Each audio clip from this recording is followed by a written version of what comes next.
tomorrow, and we fly on Sunday to Monte Carlo. I remember you telling me before we got on camera that flying to Monte Carlo is no big deal. No, there'll be no problem with him having to take a long flight over there. It won't affect him in the fight. Well, first of all, for him, he lives in Kazakhstan and in Germany, so he's going back and forth, so he's used to the travel.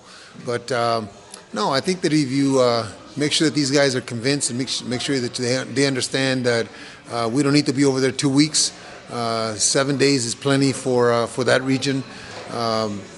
If they understand that and you can convince them of that and the training has gone well, then it's fine.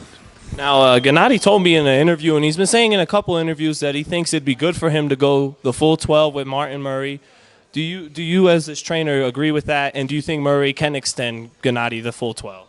Well, it seems that every time we fight somebody, they always say this is the first test that he's had. He's a big guy. He may take a lot of punishment, but I would like to see him go some rounds so that we can see what we have. See if Gennady can perform in the 8th and 9th round like he did in the 1st and 2nd round. I don't know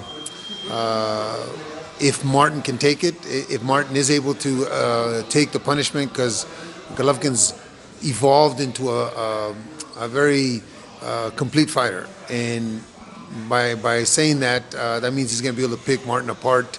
And if he does that, will Martin be able to take it? If he does, we're going to see what we have. I want to see what I have. I'm not particularly a fan of quick knockouts. I like to see what we have so that in the future when we fight, say, the elite guys, if this is not an elite guy, we'll be prepared. Is it important for Gennady to eventually, maybe this is the fight, to go all 12 before he takes on a guy like a Miguel Cotto or Canelo Alvarez? Well, he wouldn't have to go 12 for those two guys. Those two guys don't make it past the 8th. Cotto doesn't make it past the 5th.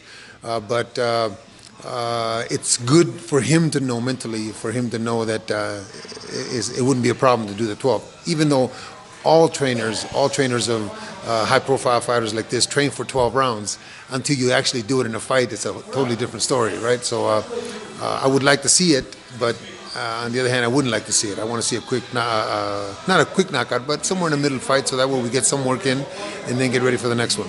Now, you talked